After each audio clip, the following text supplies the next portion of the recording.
combine small town roots with business savvy, and you've got the Rural Rundown podcast. We're sharing our marketing and branding strategies, tips, and tricks that rural businesses can use to educate, inspire, and entertain their customers, and to help you make sales and hit profit goals. So what does it take to go from your mom is your only fan to famous in a small town? Tune in and listen up as we feature business owners and organizations that are doing big things in their community and creating opportunities for generations to come.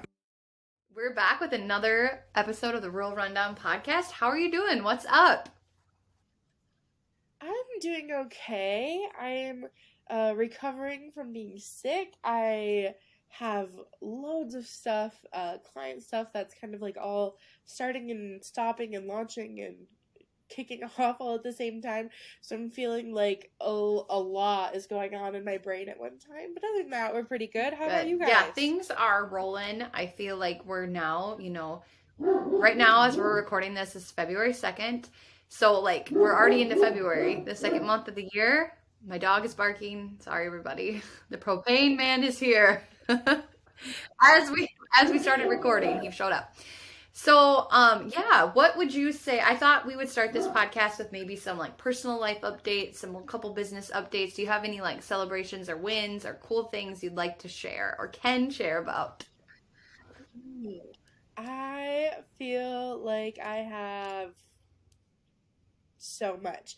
Yeah, I guess like end of January, which was kind of crazy. I think my biggest thing for me is we had moved, so we've been in Phoenix for a whole year, which is crazy. So kind of like doing some reflection on that. My January of 2021 was terrible. Like I made less than $1,000, and January of 2022 we had over a 10K month. So that was huge and like crazy to look back from like a year ago to where we are now. And that was, I did a very small Black Friday kind of push on websites. So I got a few sales from that. And other stuff, like, I think we talked in December about feeling like a little overwhelmed or like a lot of things were happening. I feel like I had a lot of people go into that like new year mindset and be like, okay, we need to change our business, or we're starting a business, or we're doing something new. So that was a huge win that I didn't really celebrate or talk about with anybody. But like to reflect on it is kind of like that was a huge change. So that's cool. That's exciting. I had a sales meeting today with a client who he kept saying like aggressive or ready to be aggressive. So I feel like that is kind of what that mentality that people are ready to in 2022, like, let's go for it. We've spent, a couple years trying to figure out what we're supposed to be doing, with all the changes in the world, and they're ready to like, let's get after it. So, I mean, I think that's refreshing and exciting for me because I'm like, yeah, let's do it. How can we do this? How can we make these strategies work? So I'm excited. One of my like little business updates, and I think I'll have to put like a disclaimer on this. This is not what I do like day in, day out, but it was a win for me. Because I feel like sometimes with the marketing clients that I get to work with, I am kind of the marketing team. So sometimes I get pulled into things that maybe are not necessarily on my contract, but I do it because sometimes you just do. And one of my clients had changed their names. And, when you change a name, you have to like deal with domain issues and if someone else owns it, which was the case. So it was like trying to figure out how do we get this domain in our own possession. And I like figured it out. And obviously I went through like a domain broker. I was not the broker or anything, but like actually securing that was really exciting because it was like, hey, I am smart enough to figure this out. I am resourceful. And that was exciting to me. Sometimes when you look at domains and it's taken and it's like, this domain's going to cost $5,000. That always scares me away. So was it hard? Well, yes, because the one, like the name that they thought about changing to was one of those that like, which is crazy to me. I didn't really know, like when I was talking to the domain broker, I learned so much. Like some companies just buy up domains so they can sell them at high prices for like those of us who need them. So, again, I didn't do any of the brokering with with the people, but there was, like some negotiations. So there's like an art to it, and I just feel like it's interesting because I don't, again, disclaimer, I'm not, please don't ask me to do this for you. I'm not, I'm not going to do it, but it was like something that was valuable and like a small win that, you just don't know, like, should have I said yes to helping with this? But it actually worked out. So not all the stories go like that. So, but I was happy. I'm so like when you're like, I don't know that you should have hired me for this, but then you are like doing the thing. I feel that like often. I'm like, what am I doing? Another win, I guess, for my business or changes that are coming up. I'm releasing new services, like new ways that people can work with me, and kind of like changing all of the stuff I had before. And moving into an agency or a studio type setting where I've hired a couple of contract help, a couple contract workers to help me out. Have like a junior designer, and then I have a assistant who kind of like manages my crap. Like basically I'm like I can't do this, or like I have a client who sends like 10 emails in different email chains, and I'm like I need you to like put that into one place so that I can deal with it, like, you know, take some time off my hands. So that's huge. So actually like my business is changing. It's going to have a new name. We're going to scale back on some of the services. You know, I offer like a Goldilocks system with my brand packages, and I'm going to wipe that out. And basically it's like you can have branding, or you can have branding and website, or you can do video, and that's kind of it. And then I think I'm going to offer like a couple of consultation packages for people who don't need like the visual or the design side of stuff, but just really want to have a conversation about like business, or like where they're at in business, and how they can kind of change. So yeah, that's again crazy to think about like where my business was a year ago. um, and then we talked about mindset. I don't think I talked about this there, but my business last year was the first year that I was full time in business. So I would get on myself a lot, and my dad would always remind me like, this is your first year. Like you have to look at this as like a 1 year old business. It's your first year in business. Blah blah blah. I was like, yeah, but I'm not. Like that's what was so frustrating. He's like, but you are for first time full time. So for it to be like, okay, this is only my second year full time, and to be making changes like this, that's scary and exciting, and just kind of like all of the things at That's once. really exciting. I mean, I feel like you like get some of the growing pains, and I feel like that's a good thing though. Like it's exciting. Um, I do have to just make a point with the, I don't know if people can hear the propane train truck in the background, but we posted a meme to our face or our Instagram account that was about when you hop on a Zoom meeting, and I didn't have one of the points being the propane man comes, but I got another one to add to that. I had a UPS person, salesperson, dog barking. I could be having all of them pretty soon. So, All of the things. Well, how about like personal updates? Because I don't know if you had on that Zoom either, but you're a mom, for anybody who doesn't know. You have a little boy, so you always kind of have. I think it was a few times, or last time we chatted with Jason was a late in the day thing. So you said at the end, Jaron was like yes. knocking on the door. He was like, Mom. Yes, I don't, you probably can't hear it in the audio, but in the background, he's knocking, going, Mama, Mama. Yeah, that was right around like getting ready for bedtime, I think. Or no, wait, it was right at before Yeah. supper. So he was like, Yeah. Mom, why aren't you letting me come in there? He loves coming into my office and like playing with my computer keyboard and like the mouse. I have to turn it off, otherwise he'll be like messing around with whatever's on the screen.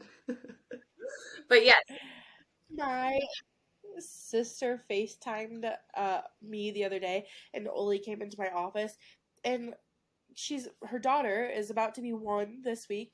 She's playing with a laptop, and I'm like, is that like a fake one or an old one?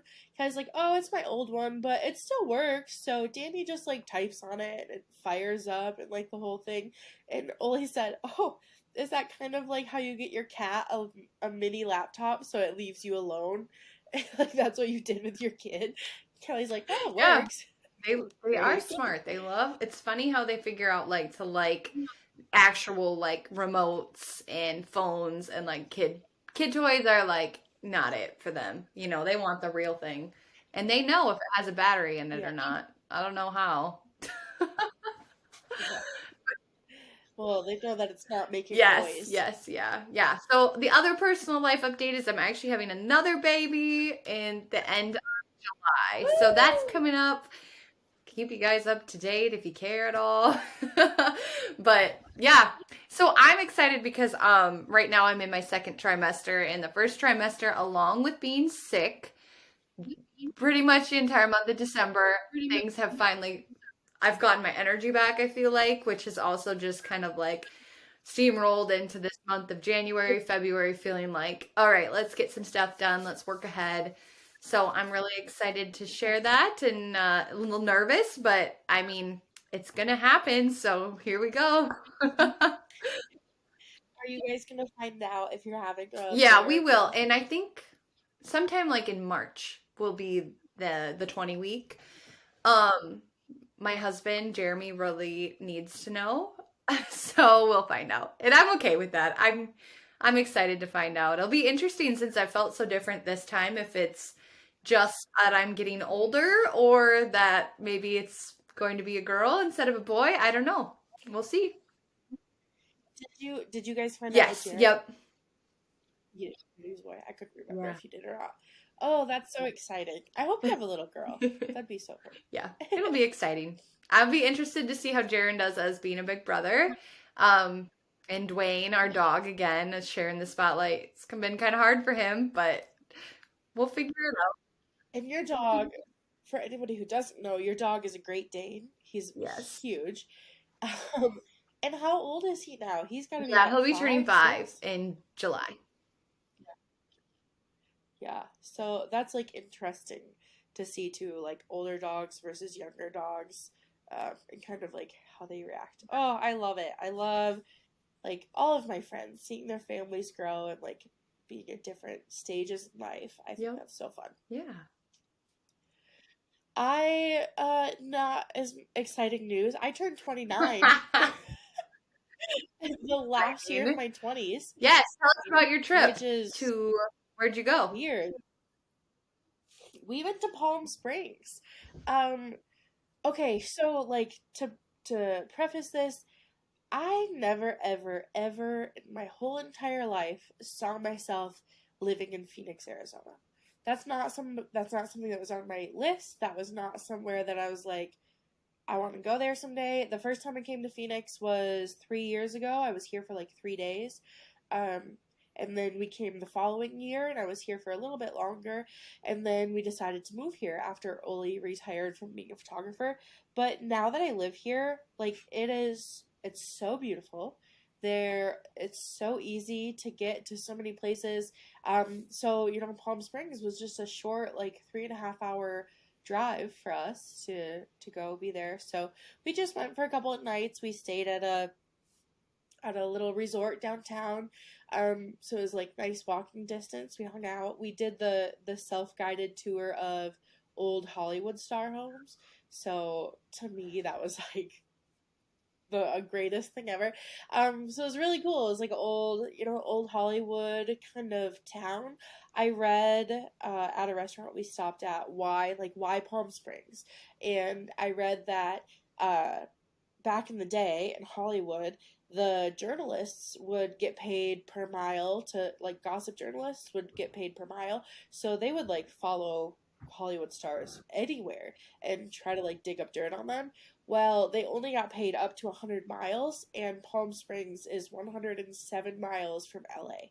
So it was just outside of the reach of gossip journalists, and so a lot of people kind of used it as like a desert escape. But yeah, we had cool. We saw like Elvis's old place, Marilyn Monroe, Lucy and Desi's, Bob Hope, like it so many people's like old homes. And the crazy thing, like Elvis's old house is for sale right now. So then I went to Zillow and I'm like, gotta see what this looks like. I don't think anybody's touched that house since Elvis lived there. It was like red shag carpet, and black and white tile, like very reminiscent of what Graceland looks like. And I went to Graceland last year, so I really don't think anybody has touched that since Elvis lived there. And that was kind of like wild. And it's in the desert, so the homes stay like everything's in great shape. So yeah, that was kind of like crazy. It was a really fun trip. It was really beautiful. And then I got home and I tested positive for COVID. So I've been recovering Oh since. no. Well, I'm glad you're recovering and hopefully you feel better soon. And yeah, it's going around like crazy. It is, and actually, I when I picked it up, I thought that I had allergies, and then, um, we went to Palm Springs. We got back. I tested positive.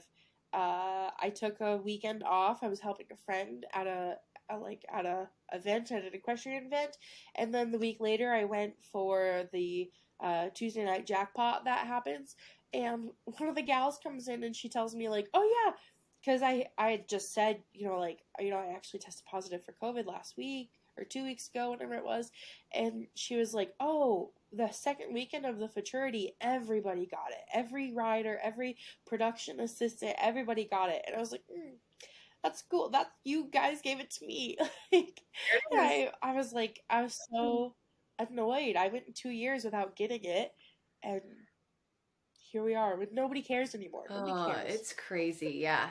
I I well, I think I said that on the last podcast. I had it over right over Christmas. We had it, and the second time, I know you said you lost your sense of smell this time or taste. Did you taste too, or just smell? Smell and like the taste was weird. It was like the top of my tongue and the front of my tongue had no taste buds, but like the very back where you taste like sour stuff, I could Oh, still taste funny. there. The UPS man is here right now, but So yeah, I the first time I had COVID, I lost my taste and my smell for a long time. Like honestly, I think it was like maybe 3 or 4 months. This time though, I don't even think I would have known I had it until we tested positive.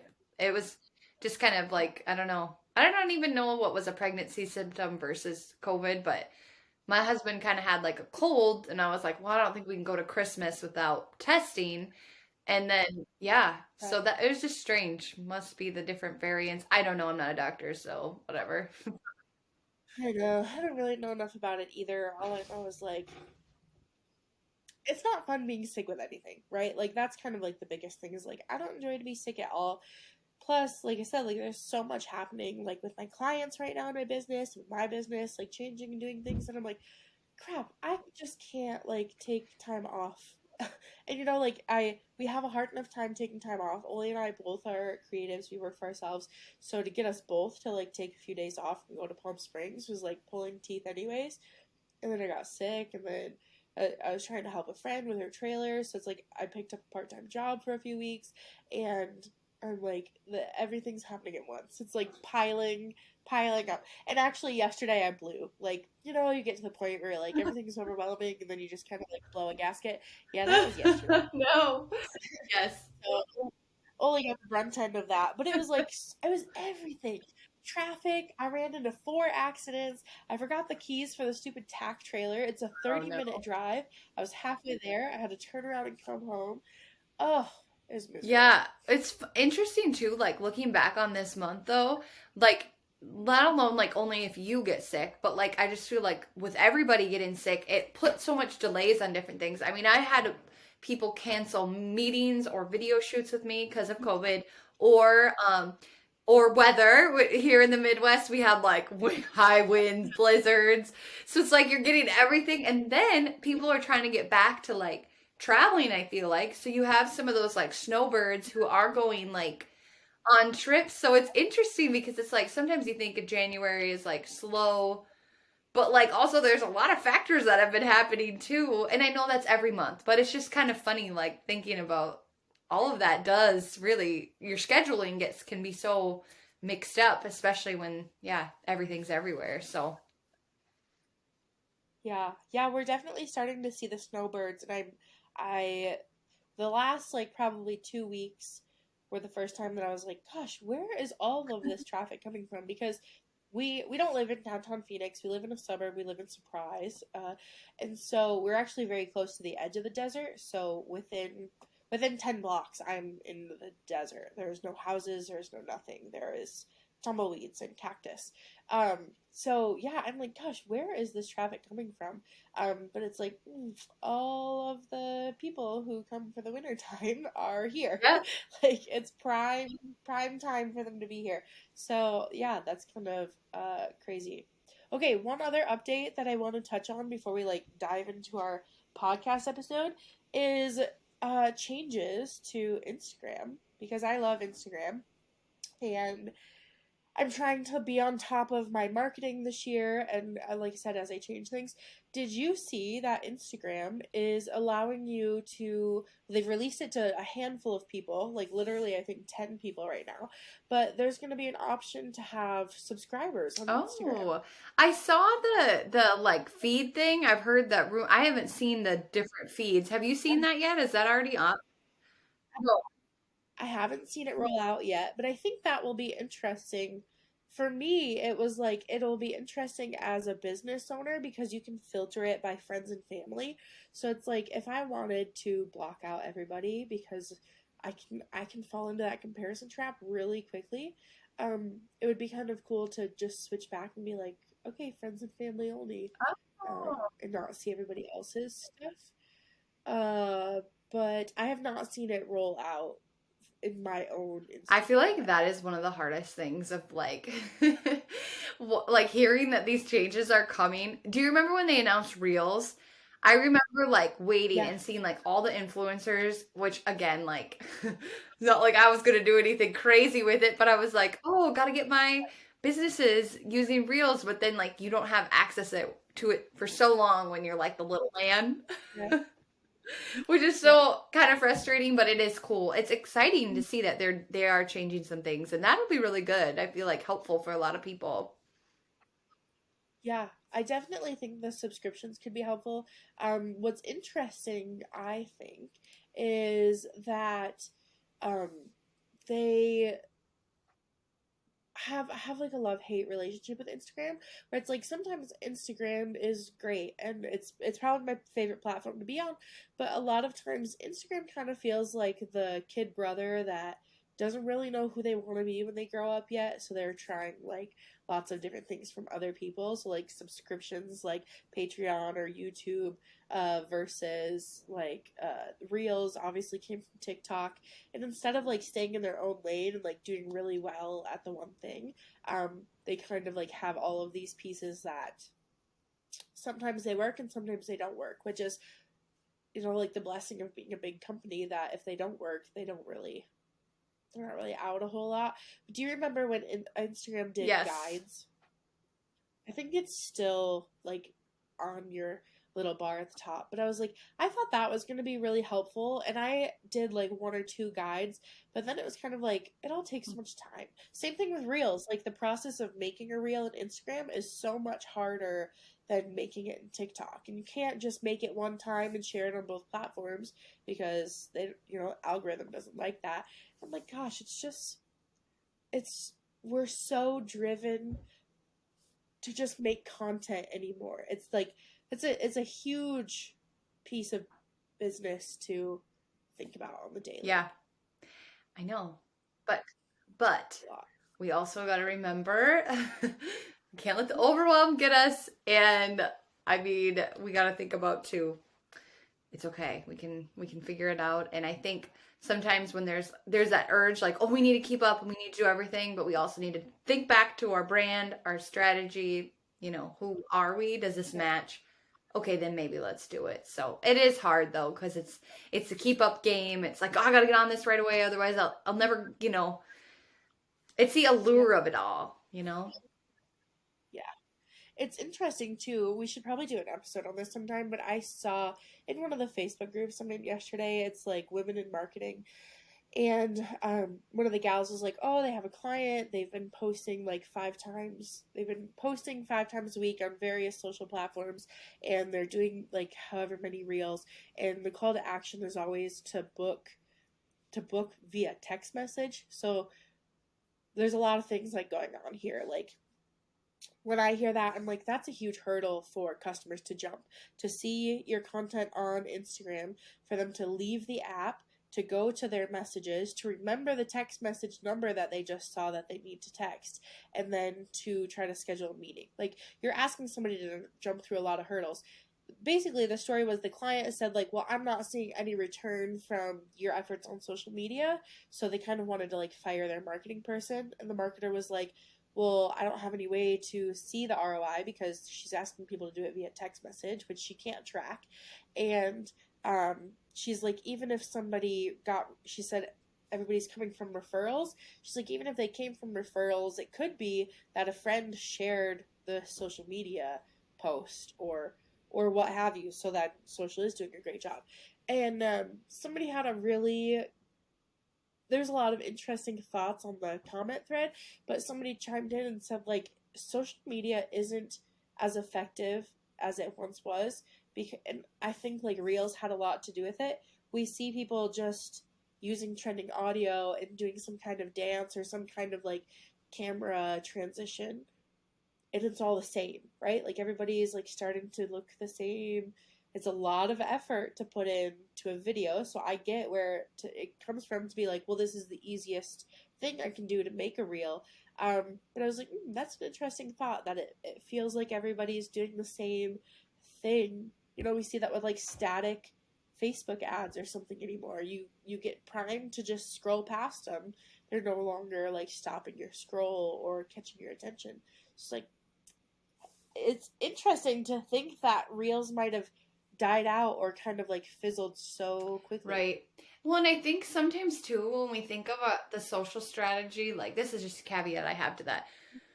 Reels will get you more reach for the most part on Instagram than anything else would. I mean, like, your stories, just a normal picture, an IGTV, like, that's the appeal of it. It has that virality effect, an easier way to go viral. But when you think about viral posts, think about all the viral things in the world that have gone up. They're usually really funny, or they touch your heart. They're not sales things. So I think when we're expecting reels to make us sales, we're probably thinking about them wrong. They're more of just like reach and getting some engagement, and maybe, like, I could be wrong, but I would be really curious to know how many people are actually getting, like, sales directly off, like you said, off of reels. I think that'd be really hard to track. You're almost using a reel as like a top of funnel, just getting eyes on you, then to show up in another way and remind them, this is actually what I do, this is here I can serve you. But maybe it's not all in that one, like you said, something that could be copy pasted over and over again. So I think sometimes we have to, like, take that out of it as well. Like, there's different posts for different things. Yep. And I think it's important to note that with the virality that can come from it, from having so many people see a reel, that, like, they're not all going to be your target audience, right? So very much I think it should be a top funnel item to focus on versus a lower level, using as, like, a call to action, like as a book me or hire me type of scenario, because you're not, like, you're wasting a little bit of effort, right? To have so many people see it, like, that's a huge audience that you need to funnel down to get to the point to where it needs to be. So yeah, just some interesting things that I saw today, this morning, as I scrolled social media and paid attention to some things that were going on in the social media I marketing like world. it. Those are fun conversations. Thanks for bringing them to the podcast. Yeah, absolutely. So our focus for this month is a little bit on systems and how systems work in your business and how to use systems. And today, I think we just want to talk about how systems work in our businesses, and what role they kind of play, and what maybe tools we use to create good systems. Yeah. I'm just gonna put this out there. I'm not a systems expert. I feel like I really have. I will share my experiences, and I don't know if they're gonna help anybody, but, like, I know systems are important. This has been a really big learning process for me since I started my business in 2019. Like, things have changed over time, and I'm just gonna tell you what I did, but I don't know if you should follow anything that I say. So I'm just disclaimer. Brenna, if you have a better way to intro into this, go for it. I I have a love for systems and processes, but I'm not sure that I had it like pre Oli's images. Um, and because we use so many systems in the workflow of Oli's images, I've now been like, how do you do life We're without it? conditioned. And I think like yeah, and I think to an extent I have always like known that I have a little bit of like OCD. So like I've always kind of had like a system. Whether it makes sense to anybody else but me inside my own brain, no idea. But it's still a system that like I have to go through to like get the thing done. Um so yeah, I like systems. I think more like more than that, I love tools that help me have a good system and that can kind of like lay things out. And you and I are both in this place where our businesses are changing. We have people working like with us or, you know, in our businesses with us. Like, so you made an excellent point before we started this recording to be like systems change. So if you're at a place where you're just feeling like what you're doing isn't working, I hope that maybe this conversation that Rachel and I have about our systems could even just be like a sounding board for you to be like, "Hey, I want to try that out," or you know, this is what I'm currently doing. Maybe it's like working, but I just need to like tweak one little part of it or something like that. I like hearing about other people's systems and the way that their businesses work. So I that's kind of like why I wanted to have the conversation today. Cool. No, I think that you bring up a really good point with the changing and like not maybe being so tied. Like finally, maybe you think you found the perfect system, but like being able to let it go in case things do change. So I'll give like a concrete example of how things have changed for me. When I first started my business, it was kind of this dance of childcare and having my work hours versus childcare. Once I got really consistent with that, which was great, then I kind of, worked for a while and did things like I worked on certain clients on certain days. And did it kind of like tried to batch my meetings that were in person in the same location on the same day. And tried to kind of make a checkpoint that way as I've grown and like brought on an intern and a couple more employees, now I have new systems that I had to implement. So like payroll, along with, invoicing my clients every month that I've already had to be doing, and then like taking time to delegate and review anything that my employees have made. Like that were those were whole new systems that I have to implement and or figure out someone else can do them for me. So it's interesting. I think we kind of walk through this and it's as you take on more clients or change structure in your business, I think we're always kind of changing. How is that? How has your systems changed over the years, or do you have anything that's different? Yeah, I currently am going through okay, two tools that I like really love that really help my systems go is Dubsado is my first one, and I jumped into Dubsado very quickly when I started my freelance business. Um, gosh, I wish I would have looked before we started to see like who my first client was in there, but Dubsado is excuse me, Dubsado is a client relations tool that helps me track all of my projects. So basically, like all of my contracts, invoices, proposals, proofs, everything goes through Dubsado. But what Dubsado isn't great at, what I don't think it's great at, or I think it could be better, is like having a place where I can like at a high level give an overview of a project and say like this is what we're working on, this is the point of contact, and this is like the creative brief side of things like for my employees now. Oh, um so I've recently jumped into Notion, which is a note-taking app is kind of how it started, but it's so robust and it's so versatile that I kind of use it as like a creative brief system, and also as like a client portal. So I can have an internal side that says like this is the creative brief, this is the project like overall, here are the tasks, and then I can delegate tasks to each of my people. And then a client facing side that's like here's what your project looks like. This is the task we're working on. This is what phase we are in your project. And kind of like helping everybody see like we are moving along on the project. Even if you don't hear from me every day, I'm not checking in with you. You can still see that we're like making progress on your project. The point, like getting to that point of having both of those programs work really well for me has been a lot. You know, because you kind of like start at nothing and you're like, okay, like I have been in a system that I use by myself just fine for a long time. Now I'm bringing other people in. Like for me, it's the concept of I talk to a client, I have in my brain the creative side of things, and I don't have to explain that to a client until I get to present the designs. And then it's basically like I designed this way because of what I had in my brain. And instead, I have to give a creative brief to my team to be like, okay, this is what we talked about on the phone, and like now I have to try to explain what's in my head to the rest of the people on my team. So that's a big shift in my systems so far. I feel like Notion, I need to check out Notion. Do you have any other tools that have worked well for you that came to mind? I currently use Slack, and we use Slack for the podcast. That would probably be another one that helps me with a system.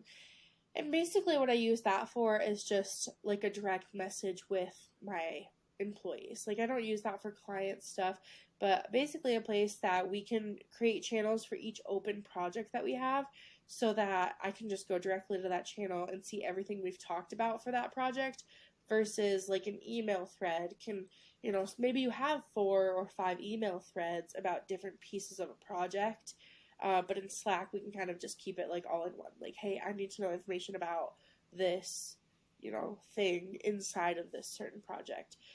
So Slack helps with that a little bit, but I'm at a point with that too where I'm like, I want it to do more. Like, I want it to do something else.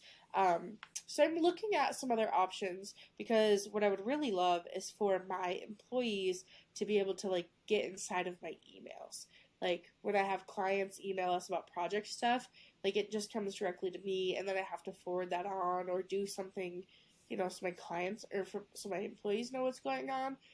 I would like to have a system that my clients could send in like help ticket requests or like submit homework that they have via all of my team, like so we can all see that at once versus just like an email system. So there's some things to play around there that I think Dubsado and Notion can both do for us.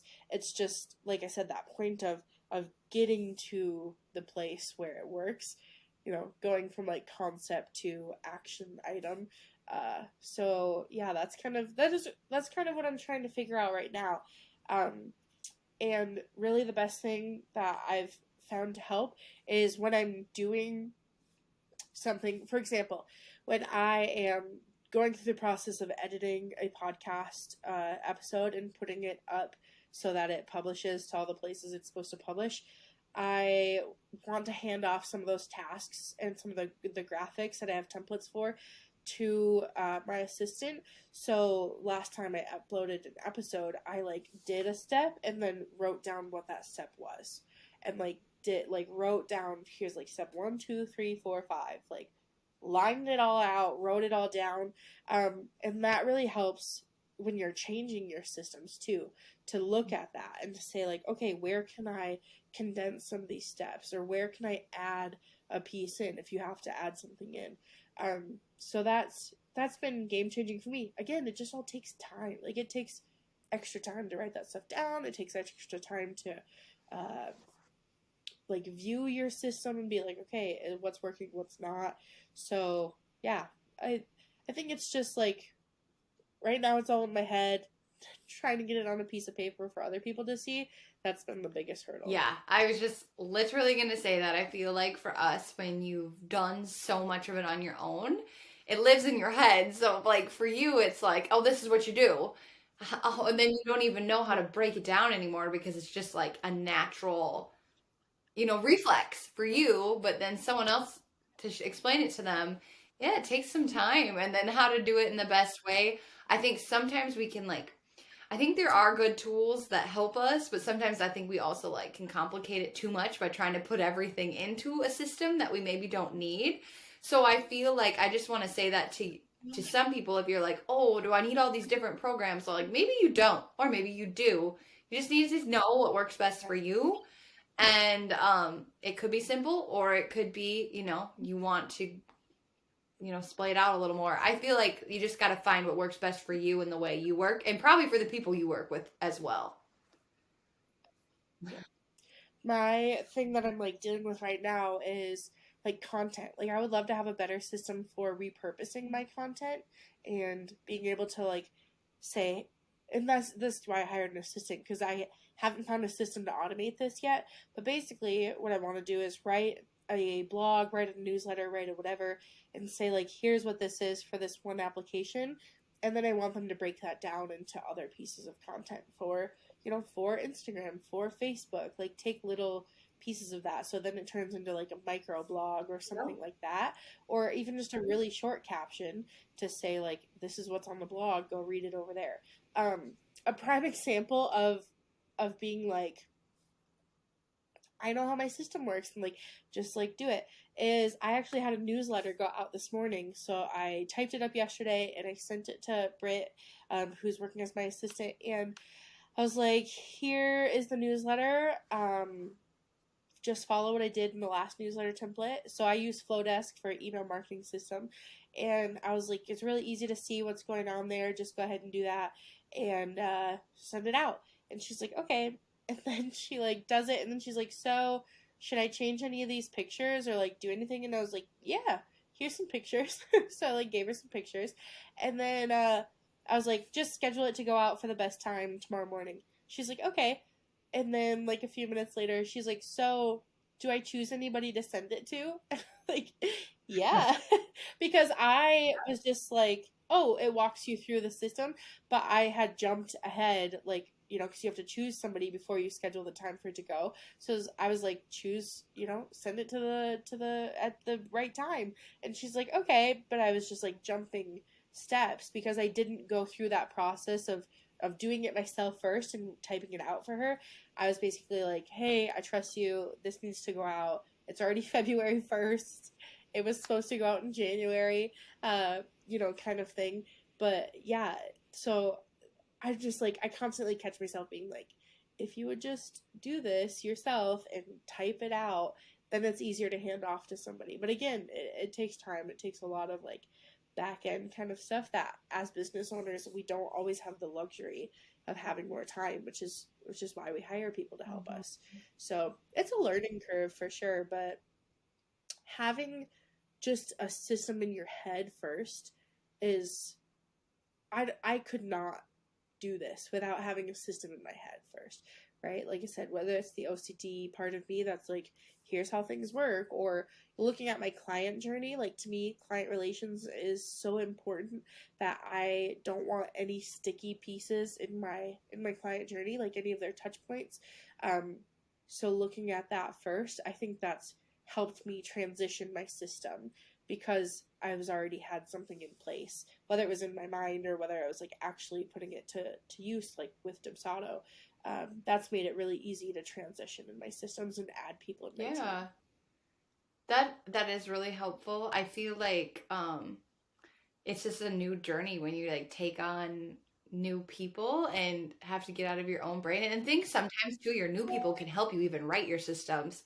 Like if they can put it into words for you, then like that would be there forever, which would be kind of nice. Yeah. um, huh.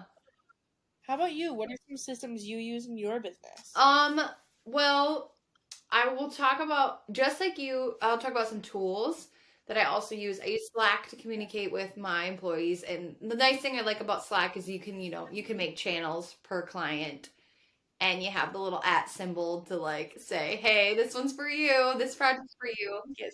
Yeah. Sometimes it does get a little colluded depending on like how many projects I'm sending in there. So like you, I've kind of thought like, was there a better way? But that's kind of what I know for now.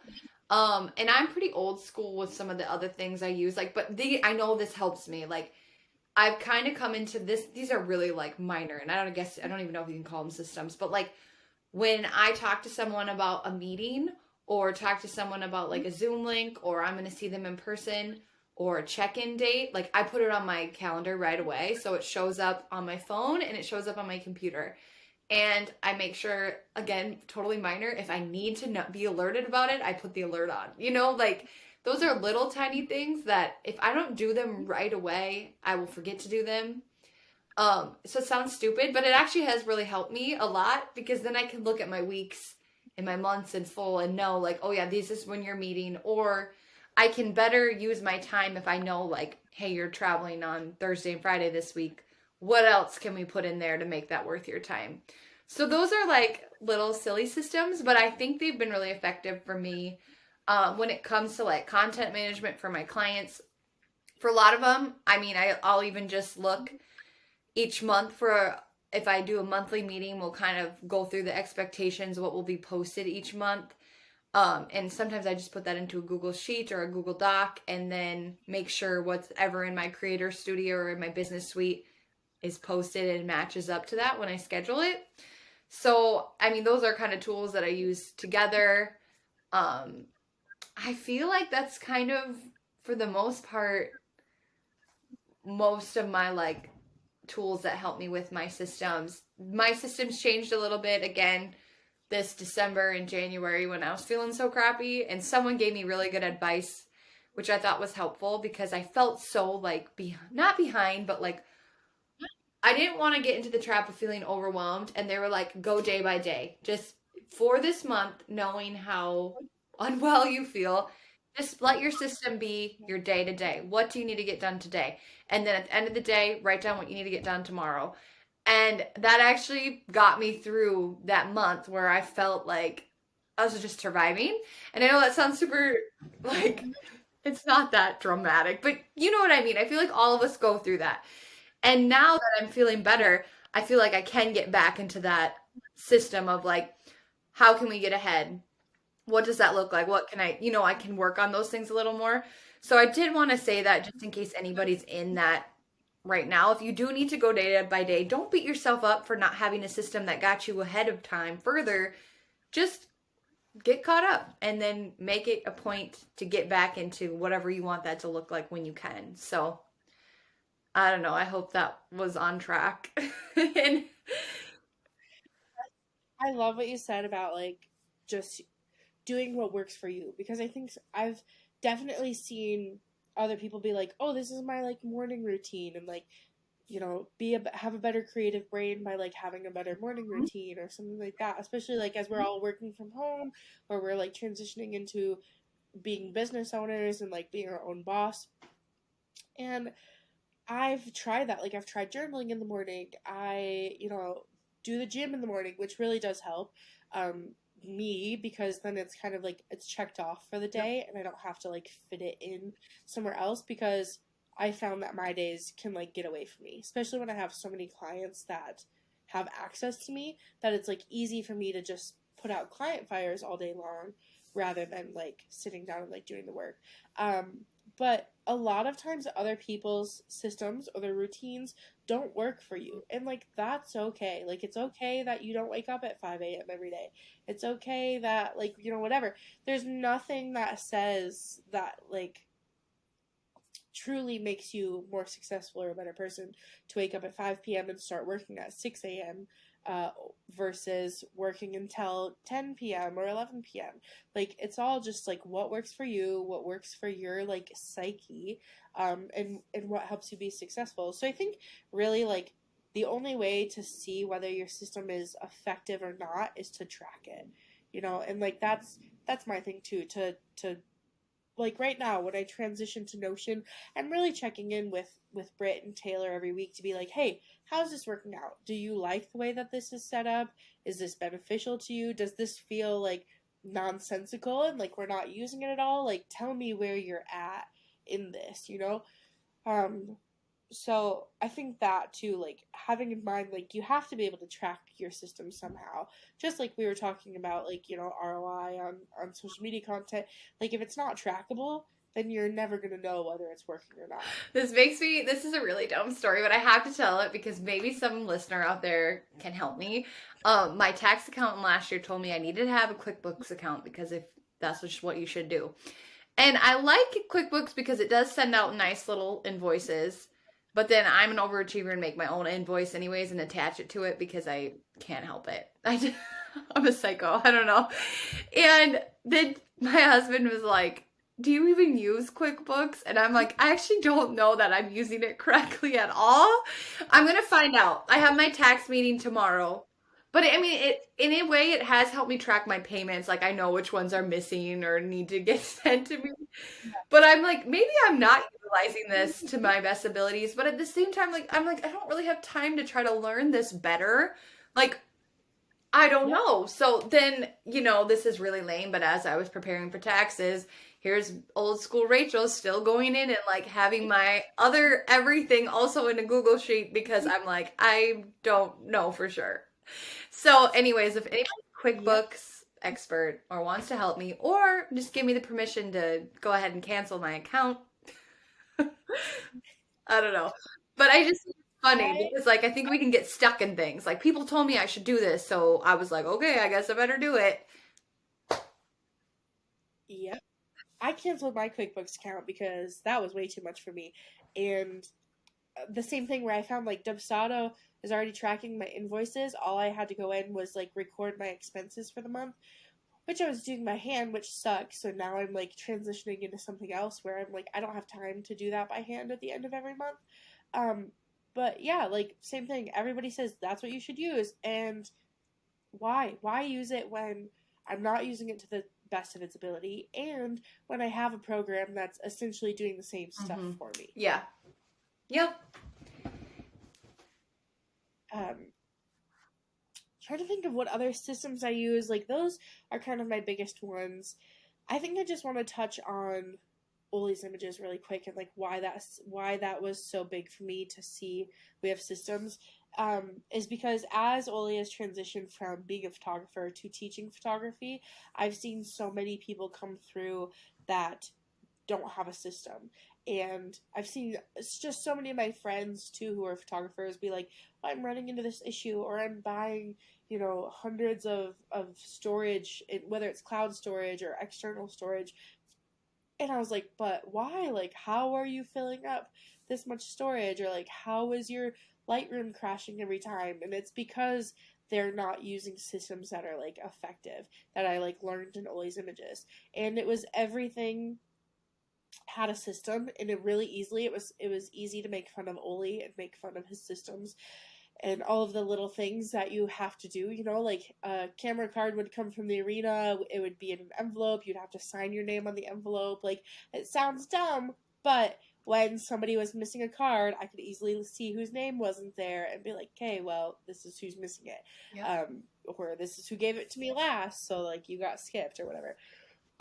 So it's funny to jump into something, and like, even me calling myself OCD, like it's easy to say like, oh, am I over analyzing it, am I whatever, but there is a time for like systems and processes, and I really do believe like that's what gets you to success. Like you could be like a crazy creative like both of us are, and kind of have like the Miss Frizzle kind of personality.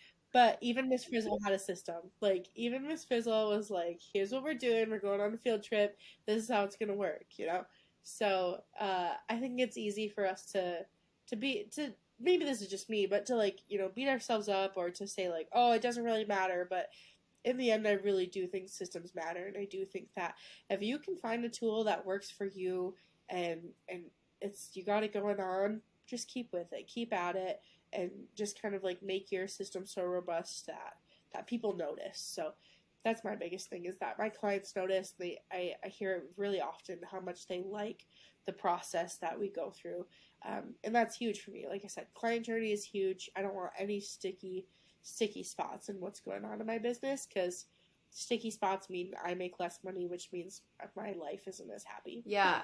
And I feel like just hearing you talk there, I feel like maybe an important thing to think about was like think about the systems that are most important to your clients or, to the people that really matter, whether that's your employees or you know what I mean? Like what are the things that are actually moving the needle forward? And then like I know there's probably like some little systems that seem silly that are taking up a lot of your time that do need to be systematized because if they don't then you're not being able to put so much time to the more important things, but maybe that will put some things in perspective if you're really like, oh my gosh, I need to start with systems but I don't know how to do it. Like let's just take a step back, let's look at the big picture. You don't have to do it all at once, maybe start small and go from there. So I'm saying that to myself just as much as anybody else. So I have loads. Like even right here, I have three notebooks, a scratch piece of paper that I recently wrote like my phases of my client journey on, and my iPad here. Like I write down stuff all the time. Like get it out of your head onto a piece of paper. That really helps me organize and look at like what's important to focus on today and what's important to focus on in business. And then if it sits here like this one with my little blog, I wanted to write, let's see here, 5 blog posts. If it's still sitting there after this one's been here for like 4 months, then it's time to just move on. Like apparently that's not important to me. I don't have time for that. Like it's time to move on or hand it off to somebody else. So the thought of writing down your client journey, writing down like your systems. I have all of my clients do that when they come to me. I'm like, what do their customers go through? What does the buying process look like? And we base their whole brand off of that. Like we want to make it easy for their customers to buy their product, to buy their service, whatever it is. We base their whole brand off of what that system looks like. So again, just like getting that on paper, that's huge. It's been huge for me and for a lot of my clients. I love that. I do have a tangent quick. I don't know if we have time for it. I love post-it notes, but sometimes I have to hide my post-it notes because like you just said, I will write them and I'll put them everywhere. I'll like have them all over my computer and then I'll get like crazy about them. Like you said, if there's one that like, oh, I haven't done yet. So then I'll keep it forever, but then it's like haunting me. Or I'll cross out one thing on the post-it note, but there's other things I need to do yet, but it's ugly now because I crossed the one thing out. And I'm like, I love post-it notes, but also like, I don't know if they're good for me or not. Any, I'm just like calling for a friend. Is anyone else like me? Like, they also maybe come into my life at the time when I need them, and then I just need a break from them too. So, Yeah. Yeah. You know, I have a friend of mine who has a YouTube channel and she does a December like vlogmas thing where she vlogged every day. She did in December, which I feel like maybe I need to start implementing. Maybe, but I would. Here's my thing: I would have too many jars. But basically, she has a jar where she writes down the task that she knows she needs to get done. She throws it in there, and then she has, whatever, 30 tasks, and she keeps adding to it. Like as a new one comes up, a new task gets in there, and she pulls it, and she has to do that task that day. And I'm like, that's probably what I need in my life. Like make it a game, make it fun. Then you don't know like what task you're pulling out and you're like, "All right, that's what I got to get done today." that's a cool Like idea. that's clever. I love that. Yeah. But knowing me, I would have like 4 jars where it's like, "Hey, here's the tasks I need to do. Here's the blogs I need to write. Here's something else." I don't Oh, know. that's funny. And I will say this too. Just because I feel like I have good systems in business does not mean that I have good systems in life. I have a sink full of dirty dishes right now, and every day I complain to Oli and tell him I want to hire a house manager because I don't have time for any of that crap downstairs. Like, I just don't have a great system worked out from like going to trailer life to going to like living in a house. I don't have a great system. I I really just don't have that figured out. Yeah, I'm right there with you. Do not feel alone at all the time. Well, I think it goes back to our conversation about when we read Atomic Habits. We talked a lot about habits. It's sometimes like you don't. I think it takes time to realize like you could add in another like step into your things that you do already have a process in to like better your life. For example, like for me, instead of trying to do all the dishes like at the end of the day, like what if I took out the clean stuff at lunchtime and then it'd be like half the work. You know, that's just one example. Since I work from home, I'm able to do that. But I'm like, oh, why did I never think of that before? You know, and I think sometimes you don't know it until you can't see it. And like yes, there's home processes that I think about all the time that I'm like, I gotta get better at this because this is a disaster. But it just takes time and like little changes can make a big deal. So like again, I think we can't be too hard on ourselves, but we'll get there. No, you'll get Anybody, anybody that meal preps and actually buys the groceries, anybody I think about, I have friends who live on ranches 2 hours from a freaking Walmart, and they are like meal planning by the month. And I'm like, what am I having for dinner tonight? Peanut butter and jelly sandwich. No idea. I'm like, you are magicians. You are all super weirdos. I can't get on board with Yeah. that. But they probably have to be because like you said, like they're not close to anything. So like they've just trained themselves to do it. Or maybe they like it, but I don't know.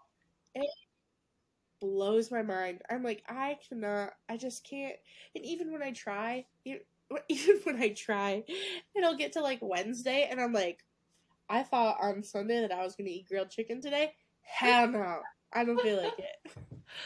Well, I don't know. Meal prep is a different game. Like I tried to used to do that like on Sunday nights and I don't know.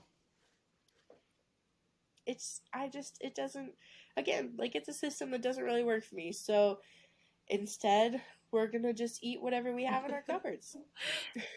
Sometimes it is peanut butter and And jelly. that's called That's okay. self-awareness. So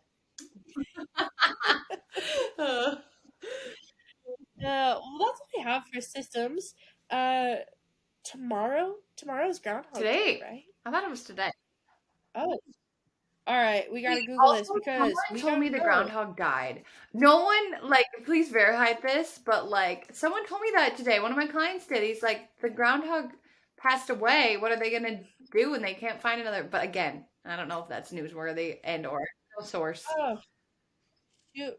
Well, it didn't say anything about Puxatawny Phil dying, but today is Groundhog Day, and he saw his shadow, so that means 6 more weeks of winter for all of our Midwestern friends. He did see it. Okay, Rachel's face right now. Everybody needs to go watch this Zoom recording of this because Rachel's face is I was classic. googling did the groundhog die. Um, New Jersey groundhog Milltown Mel dies ahead of Groundhog Day. So I don't know who that Oh, is darn it. versus Puxatawny Phil. Who are these? There's more than Yeah. one? Well, we only listen to Phil, Yeah, Phil but must I'm be sure other people okay. have their own groundhogs. Do they do more than one like different? Oh my gosh. This is something that needs to be researched and will be properly put on our blog. That's just a joke. But I might have to look into this. Okay. One thing I wanted to say before we totally leave, don't forget that we are reading Big Magic by Elizabeth Gilbert. So please join if you want to be part of our book club. We'll be reviewing that sometime here in March. So I actually started reading it. So here we go this weekend. What do you think so I far? it's good. I mean, I feel like it's a book that I've never really read anything like that before. Um, but it's really interesting the ideas about creativity and how ideas work like with us. I I think too like the way Elizabeth describes some of this the way ideas come to you, I'm like, that has happened to me before. You know, like I've never had like a genius groundbreaking idea that got published into a best-selling book, but like, you know, when you have like a moment where you're just really on and it's like, whoa, that's so interesting. So I'm excited to read the rest of it. I think I'm about 100, 150 pages in. So yeah. Have you started on your second reading? Yes, we listened to it. I'm actually almost done, only because we listened to it on our way to Oh, Palm nice. Springs. So we listened to the audiobook.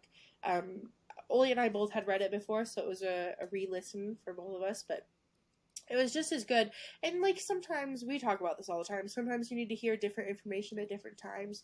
So it was a good like kind of re-lesson for me to listen to her book again. So yeah, we will be going over that sometime in March. I definitely recommend it to anybody who's a creative or business owner or anything really. Like Rachel said, the way she talks about ideas and how ideas come to you. And actually, after reading that book, I found out that I'm an idea generator. That's like my human design type. And so things made more sense to me, like after learning that and reading her book. I'm like, oh, so sometimes even though ideas come to me, they're not meant for me. Like that was an interesting take on things to be like, okay, like this idea has come, and for them to me like decipher like, is this for me or is this for somebody else? Like, do I take action on this idea, or is this an idea that I'm just harboring to give to somebody else at some point? So that's interesting. But yeah, it's a good book. If you'd like to get the book and you don't have it already, you can go to our show notes where we have a link for you to purchase the book, the hardcover, or the audiobook right there. And you can see on our website the last books that we've read in our book reviews as well. So far, we've really enjoyed our books that we've read. And a lot of people, my mom always reads with us, but some other friends have as well. Oli has read all the books that he has read them before, but he has read all the books that we've had, and he really enjoys them as well. So check that out on our website and see our show notes for more information. Yes, thanks for joining us. We hope you have a great day, and we'll talk to you again soon. Well, that's it for this episode of the Rural Rundown podcast. Thanks for listening. You can always find us on social media at The Rural Rundown. And if you really liked this episode, we would totally love it if you gave us a review and gave us a little rating. It would mean so much to us. And for more small town roots and business savvy, catch us on the next one.